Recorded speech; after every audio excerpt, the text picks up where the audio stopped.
Hi all. ఈరోజు నేను ectopic pregnancy గురించి చెప్పదలుచుకున్నాను. సో ఎక్టోపిక్ ప్రెగ్నెన్సీ అంటే యుట్రస్లో కాకుండా ఇంకెక్కడ వచ్చినా దాన్ని ఎక్టోపిక్ ప్రెగ్నెన్సీ అంటాం. సో ఇంకెక్కడ రావచ్చు, యుట్రస్లో కాకుండా ఇంకెక్కడ ప్రెగ్నెన్సీ రావచ్చు, సర్విక్స్లో రావచ్చు, సర్వైకల్ ప్రెగ్నెన్సీ అంటాము.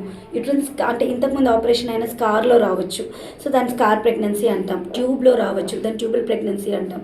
ఓవరీలో రావచ్చు, ఓవేరియన్ ప్రెగ్నెన్సీ అంటాం. అబ్డామినల్ క్యావిటీలో రావచ్చు, అబ్డామినల్ ప్రెగ్నెన్సీ అంటాం. So other than uterine cavity ఎక్కడొచ్చినా దాన్ని ఎక్టోపిక్ అంటాం. ఇప్పుడు కాలంలో ఎక్టోపిక్ ప్రెగ్నెన్సీ చాలా పెరిగింది. సో ఇప్పుడు ఎవరికైనా కానీ ప్రెగ్నెన్సీ వచ్చింది అనగానే 6 weeks early pregnancy scan is very much important. So ఈ to rule out ectopic pregnancy and to lead to a good healthy pregnancy and other thing, even ఐవీఎఫ్కి వెళ్ళిన వాళ్ళల్లో కూడా క్యావిటీలోకి పంపించిన ఎంబ్రియోస్ కూడా ఈ ట్యూబ్ ఎండ్లో లాడ్జ్ అయినవి we have seen the cases. So be very careful.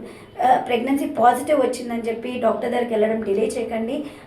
Meet your doctor as early as possible if you get the positive pregnancy test. Thank you.